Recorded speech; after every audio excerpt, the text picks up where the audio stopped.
اہم خبر، ماہانہ 20 لاکھ روپے تک کی تنخواہ پر نئی تعیناتیوں کی راہ ہموار۔ وفاقی کابینہ نے اہم تعیناتیوں میں 65 سال تک عمر کی حد ختم کر دی ہے۔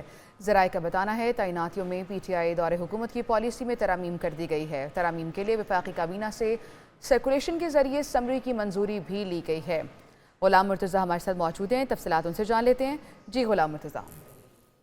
وفاقی کابینہ سے سرکولیشن کے ذریعے سے ماہانہ 20 لاکھ روپے تک کی تنخواہ پر نئی تعیناتیوں کی راہ ہموار ہو گئی ہے اور یہ منظوری لے لی گئی ہے۔ کابینہ نے اسپیشل پروفیشنل پے سکیلز پالیسی 2019 میں ترامیم کی منظوری دی ہے۔ تعیناتیوں کے لیے 65 سال تک کی عمر کی شرط بھی ختم کر دی گئی ہے۔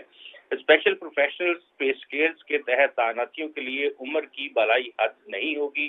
اب 65 سال کے بعد تعیناتی اور موجودہ تعیناتی میں 65 سال کے بعد توسیع ہو سکے گی۔ وزیر خزانہ محمد اورنگزیب جو ہیں، ان کی سربراہی میں وزیر اعظم نے کمیٹی قائم کی تھی۔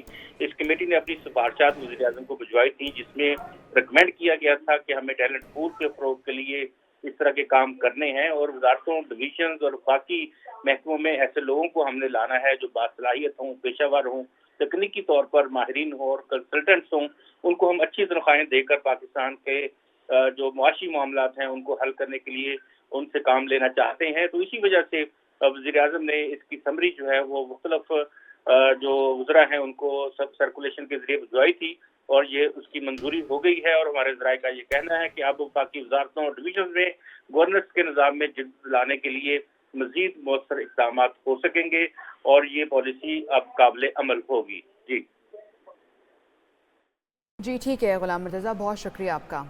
ایک بار پھر آپ کو بتائیں، ذرائع کی جانب سے یہ خبر سامنے آئی ہے کہ ملک میں نئے ٹیلنٹ کے فروغ کے لیے 2019 کی پالیسی میں ترمیم ضروری تھی۔ ماہانہ 20 لاکھ روپے تک کی تنخواہ پر نئی تعیناتیوں کی راہ ہموار کر دی گئی ہے۔ وفاقی کابینہ نے اہم تعیناتیوں میں 65 سال تک کی عمر کی حد ختم کر دی ہے اور اس حوالے سے یہ بھی خبر سامنے آئی ہے کہ وزیر خزانہ کی سربراہی میں قائم کمیٹی نے ترامیم کی ہیں۔